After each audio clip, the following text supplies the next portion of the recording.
lang, sir. Yan, Saktong-sakto lang para sa pamilya. Samantala ang iba dyan. Ayan, sir. Samantala ang iba dyan, ipinangsusugal lang yung pera natin. Yes, ano po nga masasabi natin sa na-observe natin dito sa day 2 ng ating rally dito sa EDSA?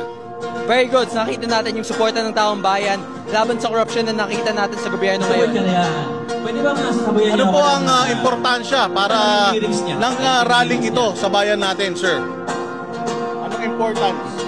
Ang importance nito ay hindi lang para sa Pilipino pero para din sa international community para makita nila kung ano nangyayari sa ating bansa ngayon so they will see what the Filipino people are fighting for and what is causing all the problems for the Philippines.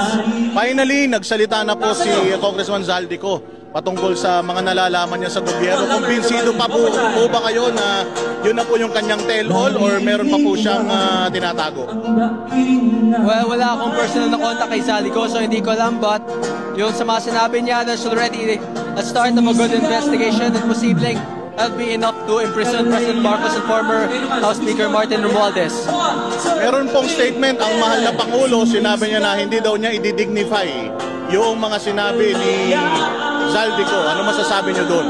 Ay wala man talagang magnanakaw na nag-aamin na ninakaw niya yun unless we bring him to a court of law.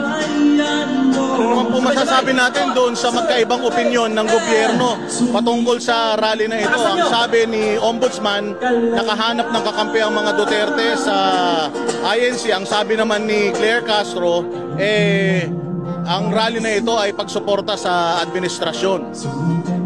Pagsuporta? Pagsuporta daw ng INC sa kay BBM itong mga rally na ito. Yun ang kanilang sinabi. Oh, I mean, kung suporta,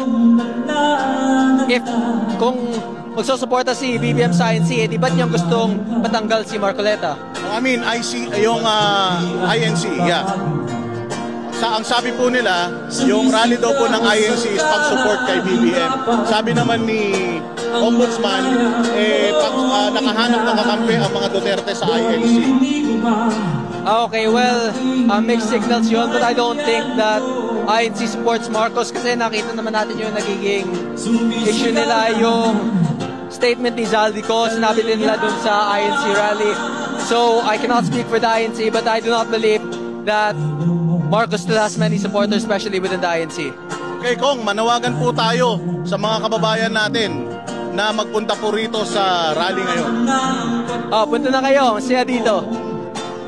Thank you very much. Back to you, mga kapartners. Sir, thank you.